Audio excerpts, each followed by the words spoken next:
Hello, we're farming this Jane's Videos, and I'm back with another Spirit Halloween 2020 animatronic review, and this one is on Punctured Pete. This guy is new for the 2020 Halloween season and is being sold at Spirit Halloween for $169.99. If you like what you see and you want to go purchase this guy, you can purchase him through the link in the description below. That'll take you to Spirit Halloween's website and this guy's link, so you can purchase him, or you can buy him at your local Spirit Halloween store whenever they get him in stock. Be sure to use a 20% off coupon if you want the best deal on this guy. I really enjoy this prop as we haven't seen any basic zombie props in a while, and I like basic zombies as opposed to more unique zombies that have like a special thing about them, because I feel like zombies during the zombie apocalypse, there would be a lot of zombies that are just basic looking zombies that are just normal people who died and turned into zombies. And so I really like zombies who are just basic. And this guy's a basic zombie with a cool little twist to him, which I think is really cool. But he has the basic look. He doesn't have any features that really pop out and make him stand out from other zombies. He's just got a really cool added twist to him, which I like a lot. We have not seen a bunch of zombie props in recent years. We had Tortured Torso last year, but he was not really a full zombie. He was just a half-bodied zombie. So we haven't really seen any full-bodied zombies in a while, so I'm really happy that we're getting them again this year. And one reason I wanted this guy so badly is because he fits my haunt theme, I believe. My haunt this year is a laboratory, and one of the scenes is zombies, where a lab experiment is bringing the dead back. That's one of the experiments going on in the laboratory. So I definitely wanted some more zombies for that. And I thought this guy's a really cool zombie. I think he'll work perfectly in the haunt. So though he doesn't really have a laboratory-like appearance, I think he'll work perfectly in that zombie experiment section of the lab. But without any further ado, let's get into the prop itself. His face is one of the coolest parts about him. It's really creepy. It's definitely one of the creepiest looking zombies we've seen in a while.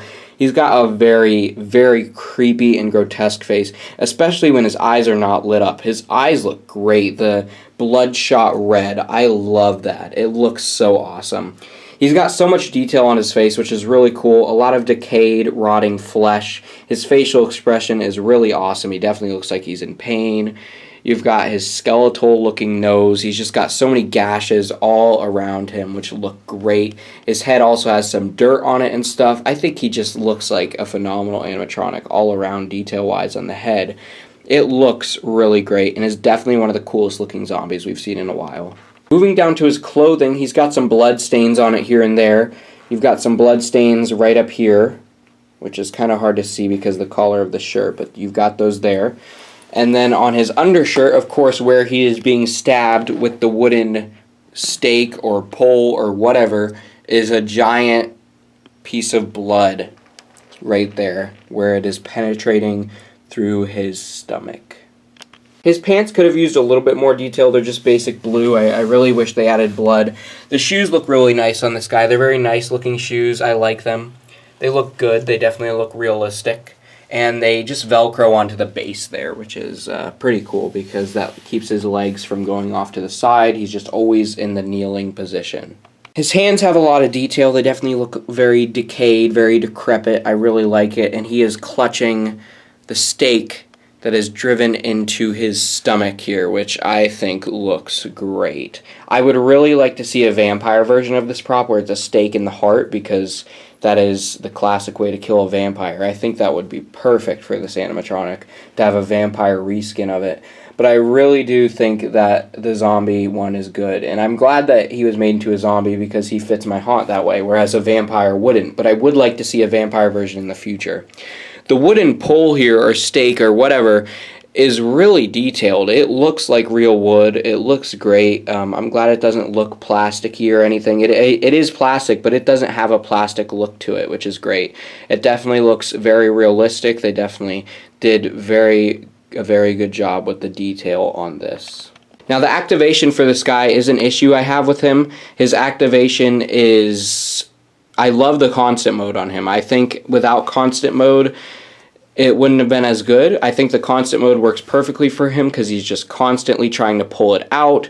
You're never going to walk up to the prop in a haunt and he's just going to start yanking it out when your guests walk by. No, he's already going to be pulling it out, so it's going to be a lot more realistic than he only starts to try to pull it out when your guests walk by.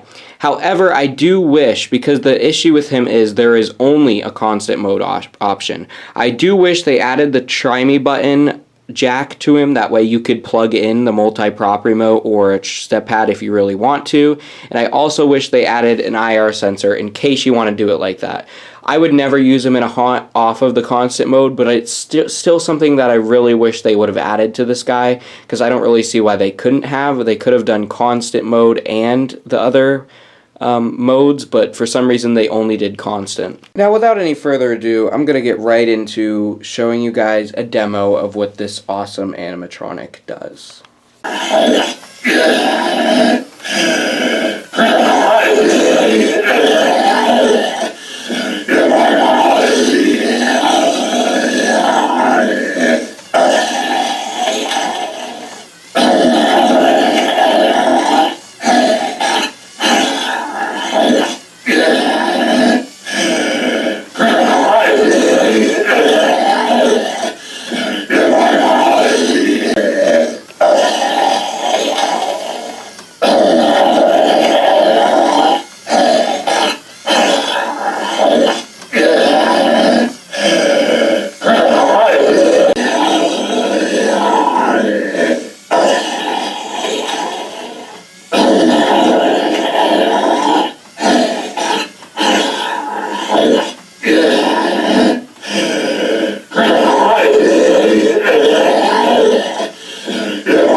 I think this guy's animation is great, and it's one of the things I like most about him. It's very violent, it's very fast, and it's very realistic. It really looks like he's trying to yank that piece of wood out of his stomach with how fast and violent that animation is. I like it a lot. It looks great. The audio on him is really good too. It's very creepy, very disturbing, and I really think he'll creep a bunch of people out with the way that how realistic his movement looks. I really like this guy, and if you like him, like I said, you can pick him up at Spirit Halloween. You can use the link in the description. You can look him up on the website yourself, or you can wait for your local store to get him in stock, because they will in no time at all if they haven't already. This guy, like I mentioned, is $169.99, which I think is a very fair price for him. His animation is very violent. It's very fast. It's really cool and creepy. And he is a life-sized animatronic, and to see a life-sized animatronic for that price is not bad. He definitely would not have been good at $200 because, well, I mean, he still would have been a good prop, but it would not have been a good price because he is not a 6-foot standing prop. Now, if he was a 6-foot standing prop, $200 would be good, but since he is on his knees, which I do prefer that he's on his knees than standing, because if you're trying to yank a piece of wood out of your chest, you're not going to be standing. You're going to be on your knees trying to pull it out. So I do really like that he's on his knees, but I'm very happy with the price that he is. For a life-size animatronic, though he is just on his knees, he's not fully standing, I still think $170 is not bad at all. Overall, I'm going to give Punctured Pete an 8 out of 10. I think this is a great prop. Really one that I highly recommend you pick up if you're interested in it for the Halloween 2020 season. I really like it. He can fit in many themes. He can fit in a cemetery, a zombie theme, a laboratory in my case. He can fit in a farm too, in a sawmill type area, pulling the piece of wood out of his chest. I think he's a great prop. He's very versatile, very cool, and definitely one of the best zombies that we've seen in a while. I hope you all enjoyed this review, and I hope you will consider purchasing a Punctured Pete for yourself if you like him. Keep howling at the moon, my werewolves.